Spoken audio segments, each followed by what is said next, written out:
Assalamualaikum warahmatullahi wabarakatuh. A'udzu billahi minasy syaithanir rajim. Bismillahirrahmanirrahim. Alhamdulillahi rabbil alamin. Wa bihi nasta'inu ala umuri dunya waddin. Wassalatu wassalamu ala asyrafil anbiya'i wal mursalin alladzi la nabiyya ba'dah, amma ba'd. Yang mulia para alim ulama, tuan-tuan guru, bapak-bapak, ibu-ibu, orang-orang tua kami, saudara-saudara, adik-adik remaja, adik-adik kecil, hadirin hadirat jamaah subuh rahimakumullah. Alhamdulillah, syukur kita kehadirat Allah Ta'ala atas taufik dan hidayah daripada Allah Ta'ala. Baru saja kita laksanakan solat fardu dengan berjamaah di masjid Allah yang mulia ini.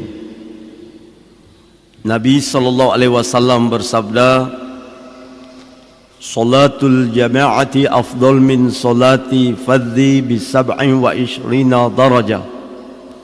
Solat berjamaah ni lebih afdal daripada sendiri-sendiri 27 darajat. Kita juga bersyukur kiranya tahun ini Allah Subhanahu wa Ta'ala masih memberikan kesempatan kepada kita untuk melaksanakan Syamur Ramadan. Perlahan Ramadan makin bergerak ke penghujung. Kita berharap kepada Allah, semoga Ramadan tahun ini Ramadan yang berterima di sisi Allah Ta'ala. Jadilah kita para hambanya yang benar-benar bertakwa kepadanya. Inna akramakum indallahi atqakum. Sesungguhnya yang paling mulia di antara kamu adalah orang-orang yang paling bertakwa. Hadirin hadirat rahimakumullah, kita perpanjang i'tikaf sejenak, duduk dalam satu tausiah mengenai agama kita, agama Islam yang amat tinggi di sisi Allah Ta'ala. Al-Islamu ya'lu wa la yu'la alaih. Islam itu tinggi dan tidak ada satupun yang lebih tinggi daripadanya. Kita perpanjang i'tikaf mengulang pembicaraan mengenai kebesaran Allah Ta'ala. Huwa Rabbul Haqq. Dialah Rabb yang sesungguhnya. Min dunillahi ta'ala Rabbul Batil. Selain Allah Ta'ala adalah Tuhan-Tuhan palsu. Tidak dapat mendatangkan manfaat baik untuk dirinya ataupun makhluk lainnya. Tuhan yang sebenarnya hanya Allah Ta'ala. Ilahu wahid, Tuhan yang esa, la syarikalah, tidak ada sekutu baginya. Huwa samad, ia tempat bersandar seluruh makhluknya. Lam yahtaj ala kulli makhluqat, ia tidak berhajat kepada seluruh makhluknya. Wa kullu makhluqat yahtajuna ala Allah Ta'ala, berhajat kepada Allah Ta'ala. Wa khaliq, dialah satu-satunya zat yang maha pencipta. Dia yang menciptakan alam dunia dengan segala apa yang ada di dalamnya.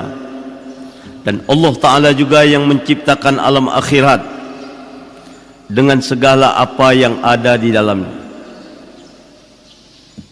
Kehidupan dunia Allah jadikan sementara. Bagaimanapun satu saat kematian tiba, kita tinggalkan dunia ini. Dan satu masa juga,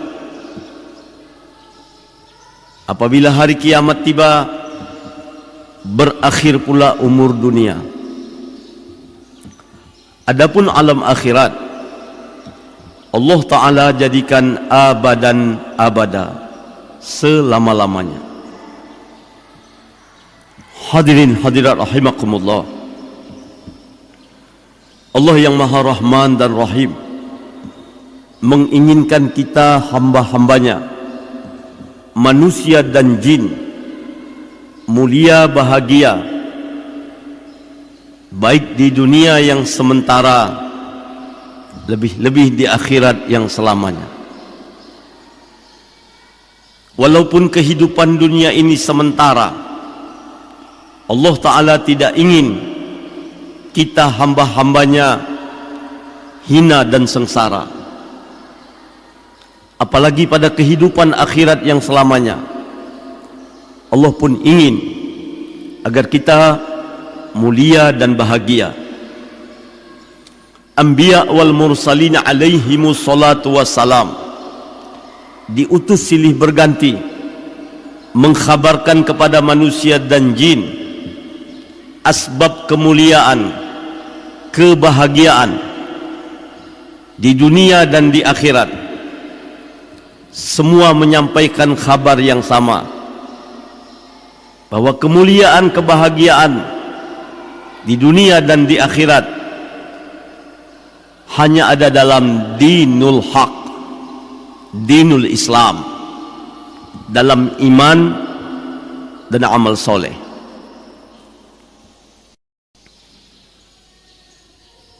Apapun keadaan, bagaimanapun status sosialnya,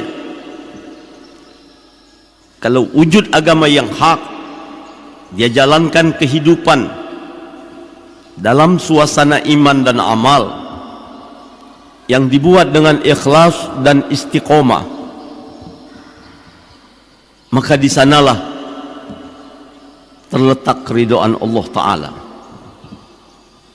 Allah berfirman, "Man 'amila salihan min zakarin aw untha wa huwa mu'minun falanuhyiyannahu hayatan thayyibah." Barang siapa yang beramal soleh, baik dia laki-laki ataupun perempuan, sedangkan dia beriman kepada Allah Ta'ala, maka akan kami berikan kepadanya kehidupan yang baik. Hayatan thayyibah bermakna hayatan maradatillah, kehidupan yang baik, artinya kehidupan yang diridhai Allah Ta'ala. Para bapa dan ibu yang mulia, orang beriman beramal soleh, apapun hal ihwal keadaannya, Allah redha kepadanya, Allah suka, Allah redha. Berkuasa dia, Allah redha. Jadi rakyat biasa dia, Allah redha. Kaya raya dia, Allah redha. Miskin papa dia, Allah redha. Sehat dia, Allah redha. Sakit dia, Allah redha. Jadi pedagangkah dia, petani, nelayan, pengangguran, Allah redha. Masa muda Allah redha, di hari tua Allah redha, di dunia Allah redha, di akhirat Allah redha. Sebaliknya, orang-orang yang tidak ada agama yang hak dalam hidupnya, tidak ada iman dan amal soleh, apapun hal ihwal mereka, Allah murka kepadanya. Innal ladhina kafaru min ahlil kitab wal musyrikin fi nari jahannam khalidina fiha ulaika hum syarrul bariyah. Sesungguhnya orang-orang kafir, para pendeta, orang-orang musyrik, mereka semua akan dilempar ke dalam neraka jahanam buat selama-lamanya. Ulaika hum syarrul bariyah. Mereka adalah seburuk-buruk makhluk. Hadirin, hadirat rahimakumullah, syukurlah kita kehadirat Allah. Lahir dari rahim satu orang ibu yang beriman, dari janin satu orang ayah yang beriman. Kita anak-anak yang beriman. Kenapa si Polan jadi Buddha, Hindu, Konghucu, Protestan, hantu belau? Karena emak bapaknya memang beragama hantu belau. Anak mengikut agama orang tuanya. Kenapa kita Islam? Beriman. Mak bapak kita orang Islam. Insan-insan yang beriman kepada Allah. Alhamdulillah, Allah beri kita kekuatan beramal soleh. Tiba waktu solat, kita laksanakan solat. Di samping yang fardu, kita perbanyak solat sunat. Datang bulan Ramadan, kita puasa. Di samping Ramadan yang fardu, kita perbanyak puasa-puasa sunat. Sampai nisab harta, keluarkan zakatnya. Di samping zakat yang fardu, kita perbanyak infak sedekah. Ada kemampuan melaksanakan haji, kita berangkat ke Baitullah. Di samping haji, kita perbanyak umrah. Alhamdulillah. Lantas apalagi yang harus kita fikirkan? Hari-hari kita mau fikir dan usaha gimana kualitas iman, amal, akhlak makin hari makin baik. Di antara tanda-tanda ahli surga, bertambah usia dia, semakin kuat iman dia. Semakin kuat iman seseorang, semakin baik mutu amal ibadatnya. Semakin baik mutu amal ibadatnya, semakin mulia akhlaknya, dan makin takut dia berbuat dosa dan kemaksiatan. Cukupkah sampai di situ? Mas'uliyatuddin, tanggung jawab agama. Kita harus pikirkan keluarga.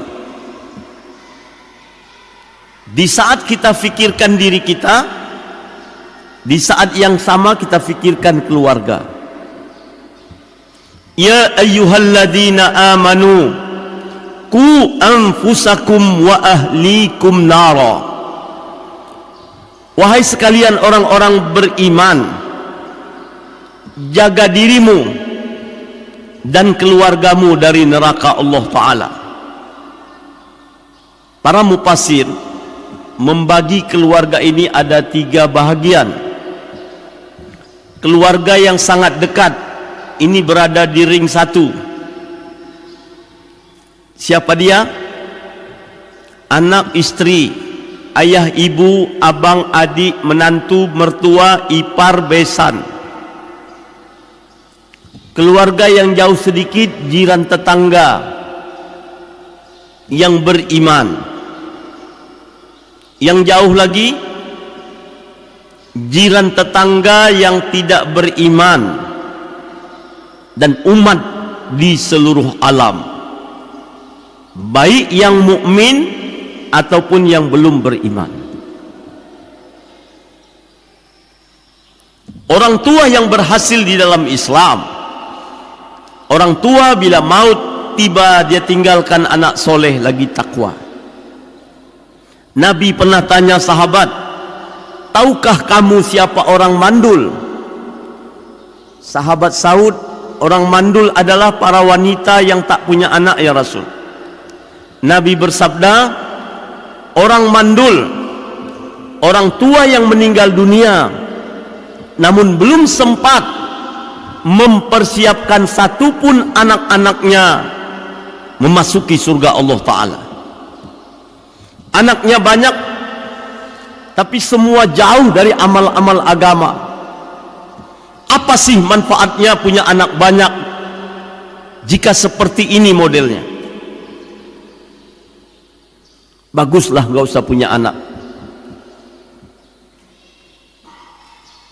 Maaf, bagi bapak ibu, pasangan suami istri, para pengantin lama yang sudah bertahun-tahun tak punya anak, enggak usah sedih. Saya ada satu kitab, Bustanul Jannah, Taman Surga, disusun Hafiz Ibnul Qayyim Al-Jauzi rahmatullah alaih. Kitab itu dari awal sampai akhir cerita tentang nikmat-nikmat surga. Semuanya hadisnya sahih.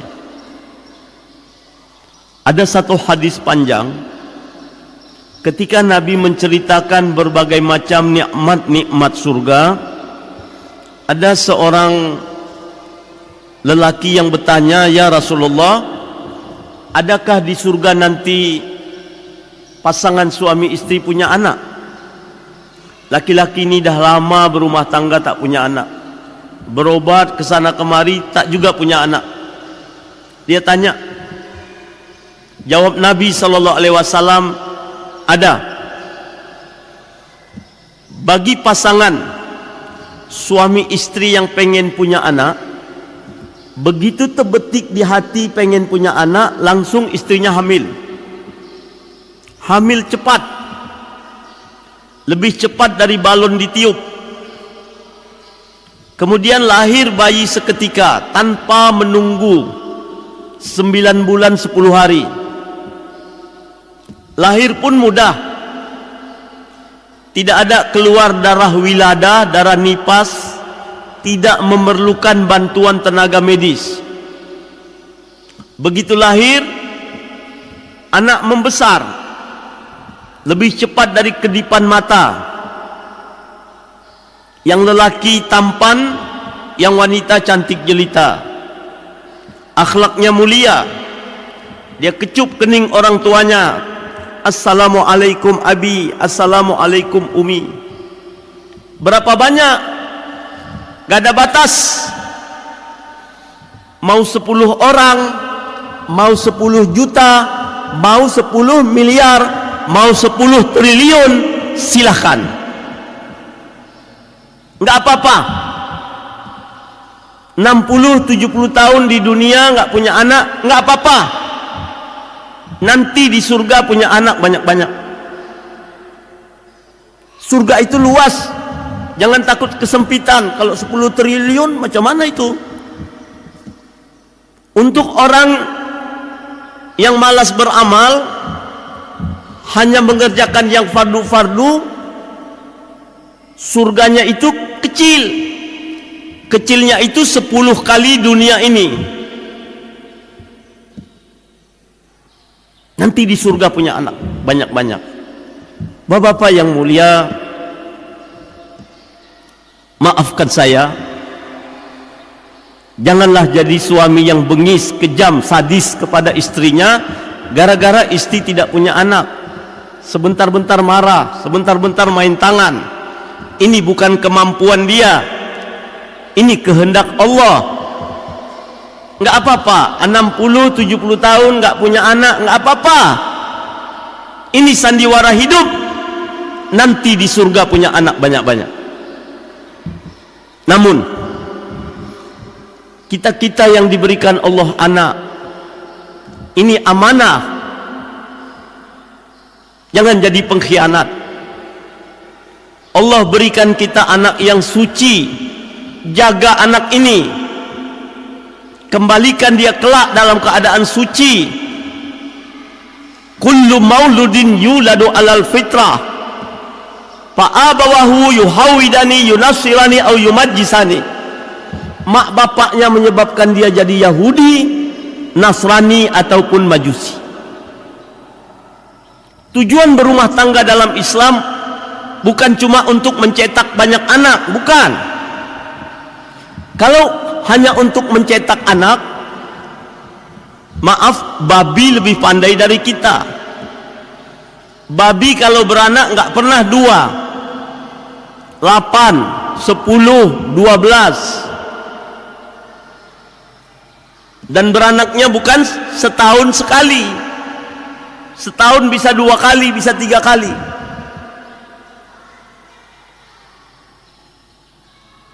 Tujuan berumah tangga, bagaimana kelak anak-anak kita menjadi anak-anak yang soleh, pelanjut perjuangan baginda Rasulullah SAW. Kalau boleh, anak-anak kita macam anak para sahabat ridwanullahu anhum ajma'in, lebih kualiti dari orang tuanya. Para sahabat memeluk Islam, terlanjur sempat hidup dalam jahiliyah, sembah berhala, mengkonsumsi khamar, bahasa kita narkoba, berjudi, merampok, membunuh, berzina. Memang dalam agama batil yang mereka anut itu semua tidak dilarang. Setelah mereka mendapat hidayah memeluk Islam, ternyata itu semua dilarang dalam Islam. Mereka tinggalkan. Mereka punya anak, anaknya dijaga. Ayahnya cuma hafal ayat-ayat pendek, tapi anaknya hafal Al-Quran 30 juz, hafal ribuan hadis Nabi SAW. Ayahnya cuma berjuang di kawasan tanah Arab, tapi anaknya berjuang di 8 penjuru dunia. Anaknya lebih kualiti daripada orang tuanya. Kita mau anak-anak kita di masa mendatang seperti ini. Kita harus takut. Jangan sampai maut tiba kita tinggalkan anak-anak durhaka, anak-anak yang tidak sujud kepada Allah, anak-anak yang jadi budak-budak nafsu. Allah suruh takut perkara ini. فَخَلَفَ مِنْ بَعْدِهِمْ خَلْفٌ أَضَاعُوا الصَّلَاةَ وَاتَّبَعُوا الشَّهَوَاتِ فَسَوْفَ يَلْقَوْنَ غَيًّا. Takutlah kalian, kata Allah, digantikan kalian oleh satu generasi di belakang hari, anak cucu yang meninggalkan solat, yang memperturutkan hawa nafsunya, yang akan dilempar ke dalam ghai. Ibnu Abbas radhiyallahu an, dalam tafsir Ibnu Abbas menyebutkan ghai, satu lembah di neraka Sakor, khusus untuk orang-orang yang meninggalkan solat. Nabi bersabda, sekali saja umatku yang sudah akil balik tinggalkan satu solat fardu dengan sengaja, tercantum nama dia di 7 pintu neraka. Sejak saat itu setiap pintu jerit-jerit memanggil namanya. Dia wajib masuk selama 1 hukum. Sahabat tanya, 1 hukum berapa lama ya Rasul? Nabi katakan 80 tahun akhirat. Dengan perbandingan 1 hari di akhirat sana seumpama 1000 tahun di dunia ini. Kalau kita hitung dengan tahun dunia, 80 dikali 1000, 80.000. Kemudian 80.000 dikali 360. Tahun Hijriah per tahunnya 360. 80.000 kali 360 sama dengan 28.800.000 tahun. Di mana? Di dalam neraka Sakor.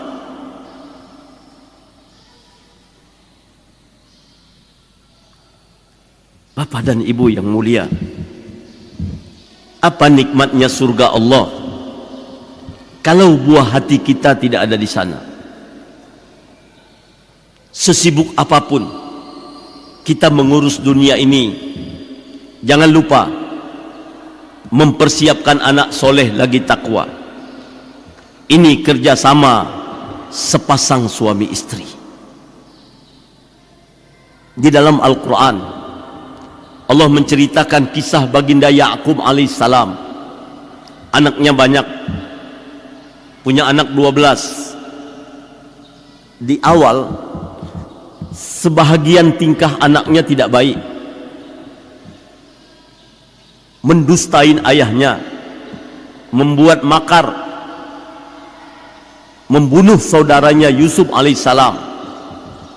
Mereka campakkan ke dalam sumur tua, kemudian mengadu pada ayahnya bahwa Yusuf mati diterkam serigala, bawa baju berlumuran darah. Nabi Ya'qub alaihissalam berusaha didik anak agar jadi anak-anak soleh. Alhamdulillah, turun hidayah.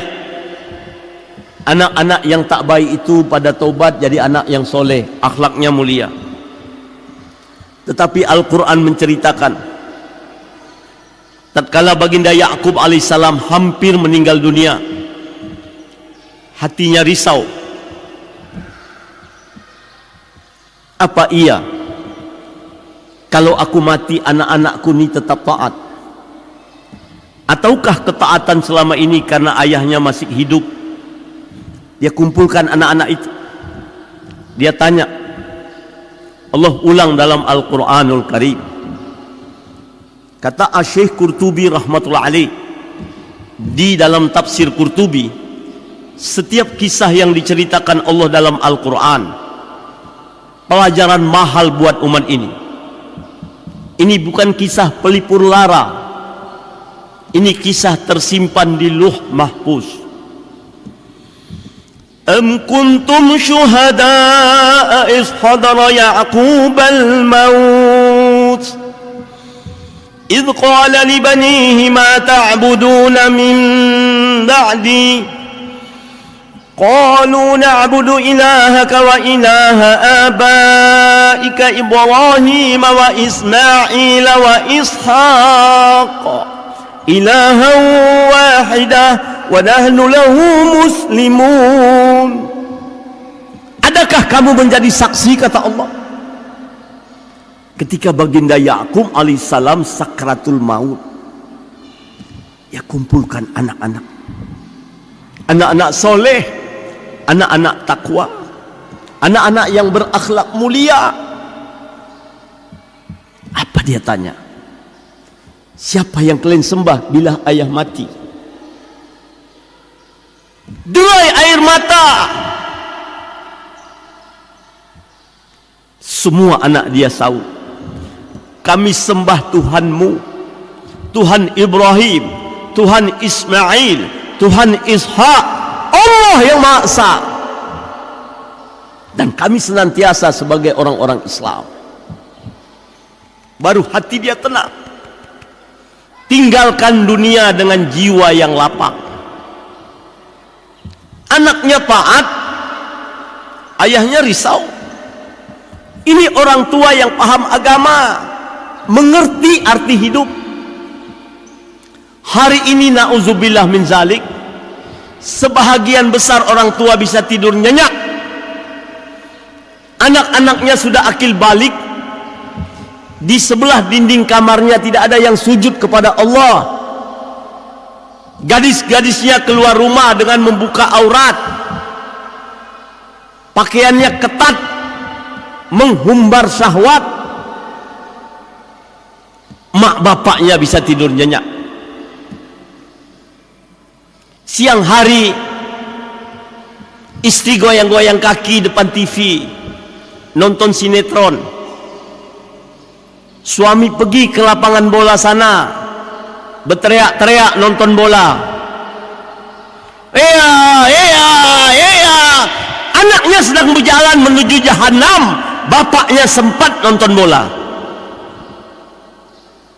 Ini bukan orang tua yang sayang kepada anaknya. Kita jangan jadi pengkhianat. Buatlah usaha. Lihat di sekitar kita, terlalu banyak ahlul masjid sudah pada wafat. Terkadang satu pun anak-anaknya tidak menggantikan saf-saf ayahnya yang kosong. Kenapa ini terjadi?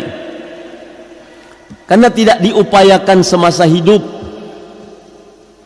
Pernahkah bapak dan ibu mendengar ketika azan berkumandang, mayit-mayit berteriak-teriak dari kuburan sana, menyuruh anak-anaknya ke masjid? Mustahil pada akal. Kalau kita mau selamatkan, selamatkan sekarang. Kita jangan salah mengaji. Anak dah akil balik, enggak menjalankan syariat agama. Agama cuma ada di kartu penduduk. Orang tuanya tenang. Karena di kampung kita, kalau ada orang mati, orang datang berkumpul takziah, kirim doa, kirim bacaan Yasin, sedekahkan tahlil la ilaha illallah. Datang malam 1, malam 2, malam 3 di Medan, malam 7, malam 40, ada yang buat lagi malam 100. Saya bukan larang berdoa. Tengok yang didoakan. Doa orang soleh untuk orang soleh, bukan untuk orang salah. Bahasa Arabnya soleh, sod diganti to. Lampu ni tak bisa hidup kalau hanya bola dengan saklar.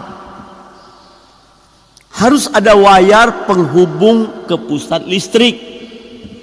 Kalau wayar penghubung itu putus, lampu tak hidup. Jangan kita orang kampung, Nabi Nuh alaihissalam tak bisa selamatkan anaknya dengan doa. Dia rasul ulul azmi, 4 anak dia. Ketika dia berada dalam rumah, disampaikannya agama kepada anak istrinya. Ketika dia keluar rumah, disampaikannya agama kepada masyarakatnya. Berapa lama dia buat? 950 tahun. Sedikit yang mau beriman. Dalam riwayat hanya 83 orang. Dari 4 anaknya itu 3 taat, yang 1 diterkam syaitan. Terus dia buat usaha. Saya singkatkan kisah. Datang banjir besar, melanda umat, tenggelam rumah, tenggelam pohon-pohon besar, pohon-pohon kelapa tenggelam. Tinggal gunung yang nampak. Yang selamat orang-orang beriman yang ada dalam bahtera kapal Nabi Nuh alaihissalam. Kapal itu besar, penumpangnya sedikit. Maka sebelum banjir tiba, Allah perintahkan Nabi Nuh alaihissalam naikkan binatang jantan betina sepasang-sepasang, karena bumi ini mau ditenggelamkan Allah.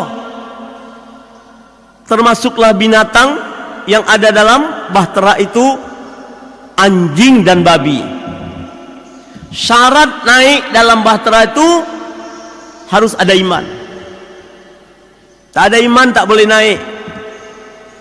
Walaupun bapak dia yang punya kapal, anjing babi lebih bagus naik daripada manusia yang tidak beriman. Ketika bahtera itu berlayar, Allah perlihatkan Nuh alaihissalam dengan satu anaknya yang durhaka itu, belum mati, terapung-apung di permukaan air banjir. Kesempatan ini dia gunakan juga untuk menyelamatkan anak. Ya bunayya arkam ma'ana wa la takum ma'al kafirin. Ya bunayya, dalam ilmu balaghah ini kalamul latif, ucapan lemah lembut. Kalau orang Melayu sebut wahai buah hatiku. Kita di Aceh sebut anak metua. Orang Arab sebut ya bunayya.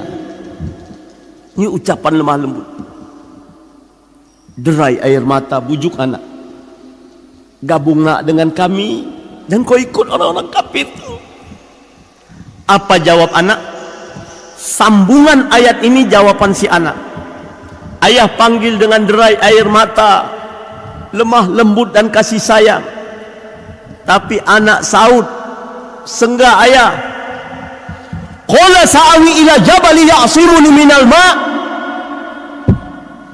Dia bilang, aku bisa naik atas bukit itu yang akan selamatkan aku dari air. Datanglah ombak memisahkan ayah dan anak. Dicampakkan ombak tu anak tu ke kaki gunung.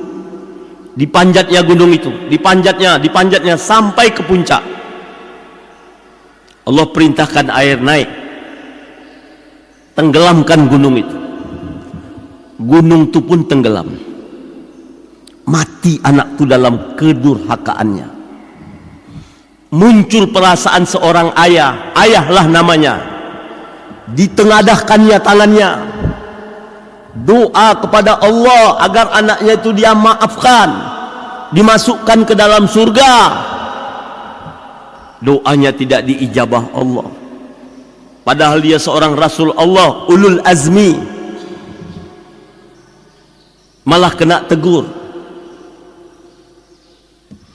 Ya Nuh innahu laysa min Ya Nuh innahu laysa min ahlika innahu amalun ghairu salih.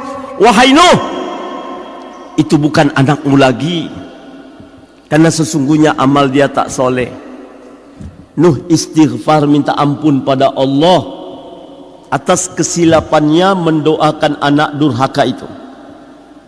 Di dalam kitab Ihya Ulumuddin, Al-Imamul Ghazali rahmatullah alaih bercerita, sejak kematian anaknya tu Nuh alaihissalam hidup 40 tahun lagi, belum pernah didapati tertawa. Dia menangis siang malam, gak berhasil mengajak satu anak dia masuk dalam surga. Dia tidak berani tengadah kepala ke langit, malu kepada seluruh malaikat. Gak berhasil mengajak anaknya. Dia menangis siang malam hingga pecah 2 biji matanya saking banyaknya menangis. Nuh alaihissalam meninggal dunia dalam keadaan buta saking banyaknya menangis. Ini iktibar buat kita orang tua. Rasanya kita belum terlambat. Lihat sahabat, mereka bukan setakat selamatkan anak di dalam rumah, jiran tetangga semua mereka jelajahi. Tidak sekedar jiran tetangga, umat di seluruh alam mereka kelilingi. Hasilnya 2/3 penduduk dunia memeluk Islam. Di zaman Umar bin Khattab radhiyallahu anhu memeluk Islam. Masa Umar bin Khattab menjadi Amirul Mukminin, 2/3 penduduk dunia memeluk Islam. Manusia berkasih sayang di mana-mana. Dunia bagaikan taman di antara taman surga.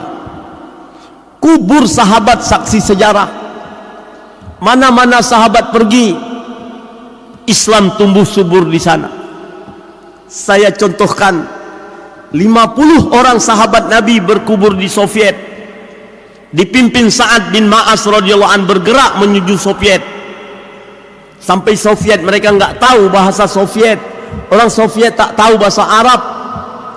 Tunjukkan kemuliaan Islam dalam iman, amal, akhlak, muamalat, muasyarat. Berduyun-duyun orang-orang kafir itu memeluk Islam, diajar ilmu-ilmu agama, muncul alim-alim besar dari negeri kafir.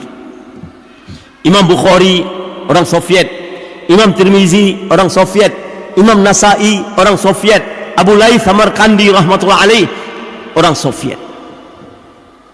Bila kerja Nabi dibuat, kalau kerja Nabi kita tinggal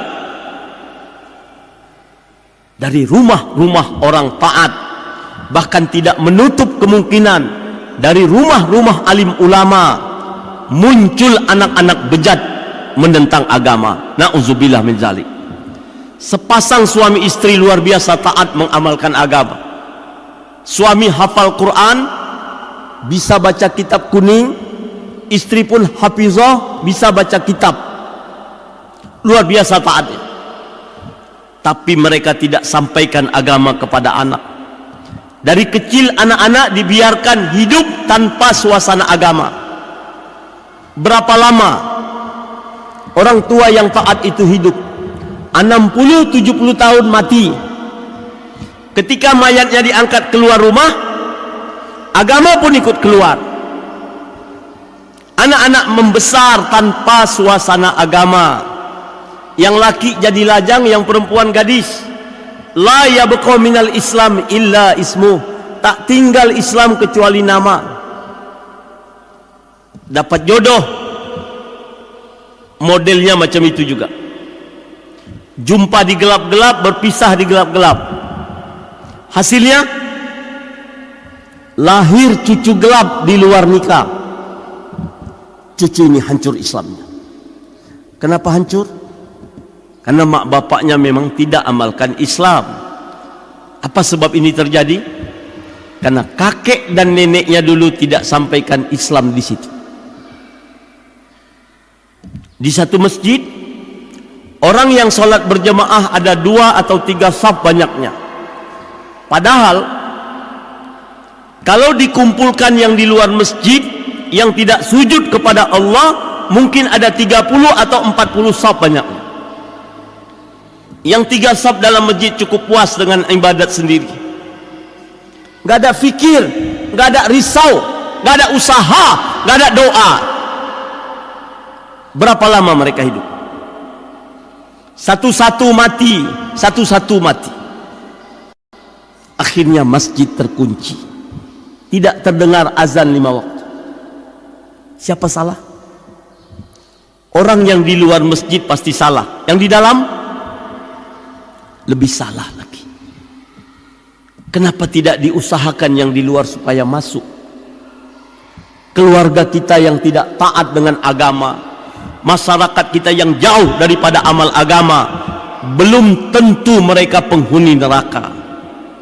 Kalau kita buat usaha, ditambah kekuatan doa di malam hari, ketika mereka tidur kita bangun dalam tahajud, sebut nama mereka. Ya Allah, aku dah ajak anak istriku, aku dah ajak masyarakatku kepada agamamu yang hak. Engkau cuma kasih kekuatan aku buka mulut, aku enggak mampu membuka hati mereka. Bukalah hati mereka ya Rabb. Turunkanlah hidayah. Turun hidayah. Sebejat apapun manusia ini kalau tobat, hapus dosa dia. Bagaikan anak bayi yang baru keluar dari rahim ibunya. Allah sayang kepada orang yang taubat. Allah jauh lebih sayang kepada orang lain yang menyebabkan orang itu taubat. Bapak dan ibu yang mulia, mungkin untuk pergi ke negeri-negeri kafir seperti sahabat ajak si kafir masuk Islam. Sekarang kita berniat dulu, tapi mengingatkan keluarga di rumah, mengajak masyarakat setempat, rasanya kita sudah dapat berbuat. Semoga kita menjadi hamba-hamba Allah yang taat dan mau mengajak orang lain pada ketaatan, kerja dengan sabar, ikhlas, istiqomah hingga ke akhir hayat. Sebahagian orang tua diajaknya anaknya pada ketaatan, tapi anaknya tetap bertahan pada kemaksiatan. Kemudian orang tuanya berhenti, bercakap di kedai-kedai kopi, dah ku ajak anakku, tak mau juga dia. Mampuslah dia situ, anaknya dimampus-mampusi. Berapa kali bapak ajak? Adalah kurasa 9 atau 10 kali. Walhal takdir Allah, anak baru taubat setelah diajak ibu bapaknya 90.000 kali. Kita baru tahu anak tertutup hati, kalau sampai mati tidak juga mau taubat. Kata Buya Hamka rahmatullah alaih, kita berhenti berdakwah bila ruh berpisah dengan badan. Kata Umar bin Khattab radhiyallahu an, kebatilan kalau diperjuangkan sungguh-sungguh, dia akan mengalahkan yang hak. Kalau yang hak ini tidak mau bergerak, satu-satunya kitab yang masih suci di dunia ini tinggal Al-Quranul Karim. Sayang, semangat umatnya untuk memperjuangkan agama itu lemah. Orang lain agamanya batil, diperjuangkan siang malam. Kebatilan kalau diperjuangkan, dia akan mengalahkan yang hak.